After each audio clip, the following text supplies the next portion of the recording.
Hi everyone, my name is Shakil, and in this video I will discuss, is there a technique to troubleshoot a network? Is there a universal technique? Okay, because we being network engineers, we encounter problems almost every single day. It's business as usual for us. Okay, escalations, problems, they come almost every single day. And there is a technique I found this is really helpful, and for two reasons. Let me tell you my personal story. Okay, I did not know how to use Wireshark for the initial 10 years of my professional experience. You would not believe. Okay, I did not even know how to use Wireshark. Okay, and I think I did well.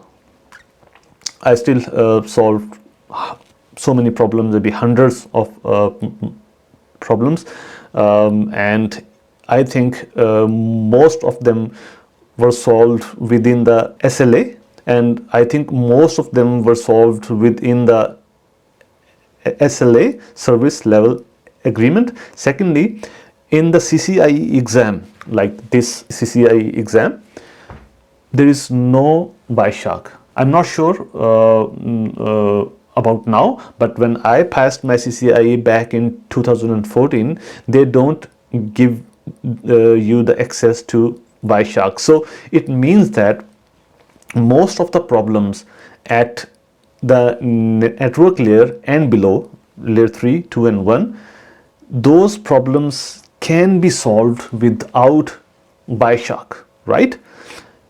And here is the technique. I mean, it's the technique which I have been using unintentionally, if it is the right word, but at the back of my mind, I have been using this technique quite extensively. And the technique is, you become the router, you become the switch.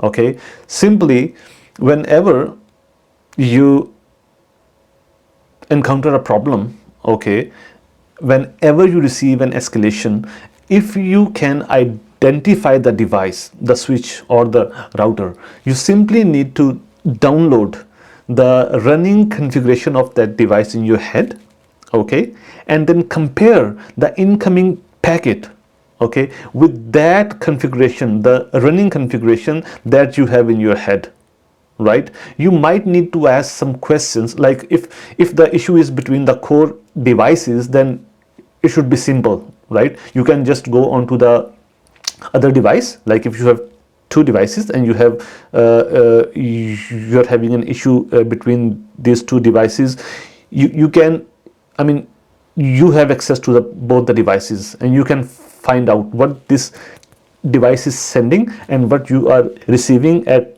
this end. Okay, and then it would be easier for you to compare the incoming packet with the running configuration. But suppose you are connected with the server, okay, and the traffic is being sent by some server or some device that you don't have access to that device. Now what to do? Then you might need to ask some questions from the people who own that device. So the questions like, are you labeling the packet? Are you using the tag for for VLAN, etc, etc, etc, just to visualize the packet in your head, that how the incoming packet would look like, so that you could compare it with the running configuration in your head, right? And to be honest, this technique works most of the times. I would say 100% of the times. Okay, and the problems that are at the network layer or below, you can solve all those problems. So I hope it might help you. Until the next time, goodbye.